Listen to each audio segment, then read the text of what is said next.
Okay, my name is Jeffrey Way, and it sounds like you want to learn PHP. Very cool, let's get into it. Step 1, you gotta have PHP installed, right? Now, here's the thing, there's lots of different ways to do this. So, you might find that you already have it installed.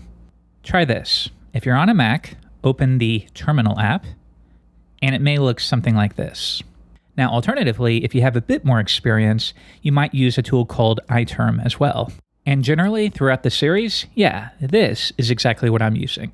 But nonetheless, you can do the exact same thing in either. Okay, so we're going to type php-v to figure out which version we have installed.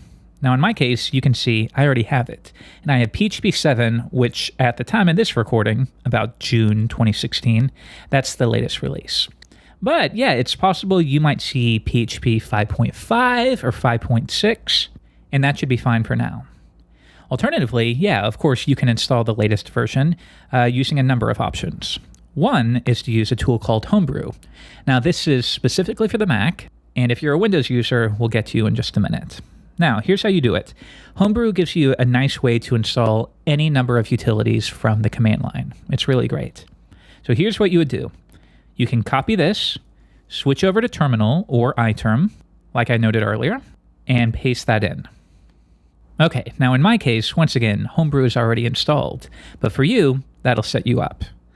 Next, you can see that you can install any number of tools using this format. Brew, install, and then the name of the tool. Now, secondly, you could search for tools. So if you don't know the name, you could just say, well, let me find something related to PHP. And here we go. Now notice, this can be a little overwhelming at first, but that's okay. Let's just look for PHP 7. Okay, so really, this is the latest version at the time of this recording. So here's all the various things we could install. Now these things like encrypt and memcached, you'll learn all about that stuff at some point, but don't worry about it too much. For now, all we are interested in is right up here, PHP 7.0. All right, so once again, you see I have it installed with that check mark, but you will say brew, install, and then paste that in. And that's it. Brew will take care of the rest for you behind the scenes. So once it's done, try opening up a new tab, and then once again doing php-v, and hopefully you'll see the latest version of PHP. Now, if you hit any hurdles along the way, just ask a question below this very video, and we'll help you out. Now next, you don't have to use Homebrew if you don't want.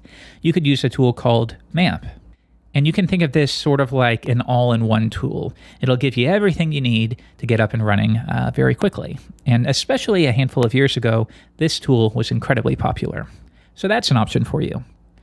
If you're on Windows, well, MAMP works on Windows now. It didn't always, but it does now. But you could also use a tool called WAMP, or there's also one called XAMPP, which works for Windows, Linux, or OS X.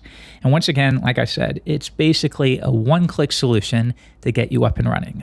So you are free to choose any tool you want. Now, if you want my advice, if you're on a Mac, stick with Homebrew. It's really easy. If you're on Windows, yeah, really any of these three alternatives will do just fine. So here's your homework for this lesson. Get PHP installed on your machine so that once again, you can open up Terminal or iTerm if you want to research that. And then when you do php-v, you want to see at least PHP 7 in the output. All right, get to it.